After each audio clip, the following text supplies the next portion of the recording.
कुछ कहानियाँ विज्ञान की नहीं, आत्मा की होती है। कुछ चेहरे इतिहास के पन्नों में सिर्फ नाम बनकर नहीं, चेतावनी बनकर जिंदा रहते हैं, और ओपेनहाइमर उन्हीं चेहरों में से एक है। एक इंसान जो इतना बुद्धिमान था कि ब्रह्मांड को समझ सका, और इतना टूटा हुआ कि खुद को नहीं समझ पाया। यह फिल्म केवल एक वैज्ञानिक के जीवन की जीवनी नहीं है, यह मानवता के सबसे अंधेरे फैसले की कहानी है। उस पल की व्याख्या है जब इंसान ने पहली बार सूरज के समान आग को ज़मीन पर उतारने का रास्ता चुना।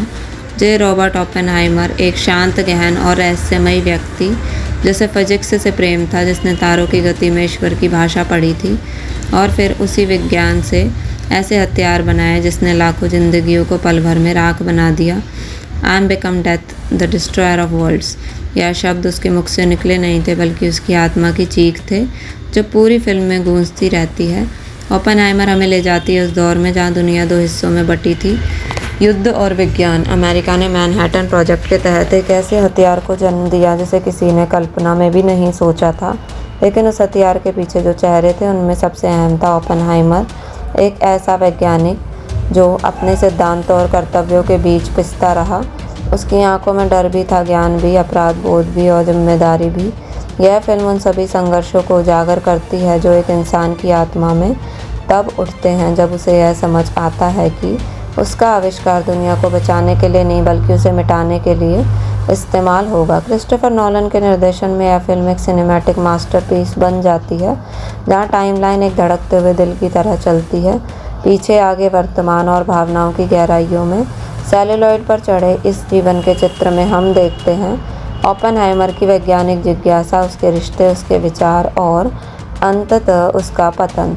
फिल्म का हर दृश्य, हर संवाद, हर संगीत टुकड़ा हमें यह याद दिलाता है कि ज्ञान जब नैतिकता से अलग हो जाए तो वह विनाश बन जाता है।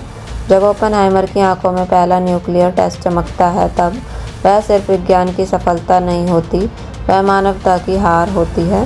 फिल्म में उसका न्यायिक परीक्षण, उसके विचारधारा की जांच और उसकी आत्मा की लाचारी, सब कुछ इतनी सघनता से दिखाया गया है कि दर्शक खुद को उसके भीतर महसूस करता है। नॉलन ने इस फिल्म के माध्यम से यह नहीं कहा कि ओपेनहाइमर की दोषी था, बल्कि यह दिखाया कि कैसे एक पूरी प्रणाली ने एक इंसान को ईश्वर बनने के लिए मजबूर किया और फिर उस ईश्वर को दानव घोषित कर दिया।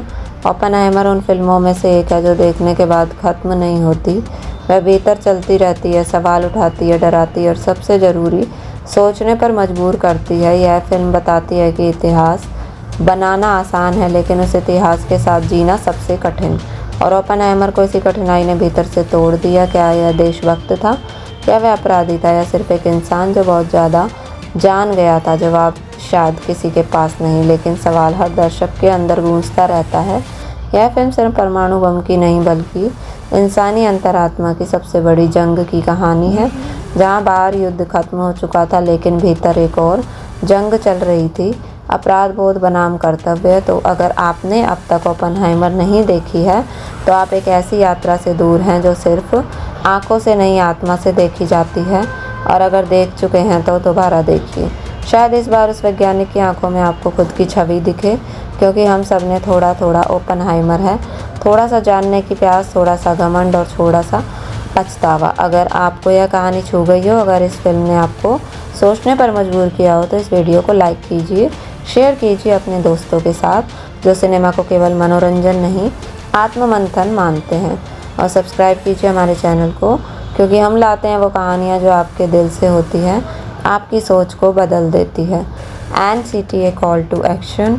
अगर इस वीडियो ने आपको सोचने पर मजबूर किया, अगर ओपेनहाइमर की कहानी ने आपको अंदर कोई हलचल पैदा की, तो इस वीडियो को लाइक, शेयर और सब्सक्राइब करना ना भूलें।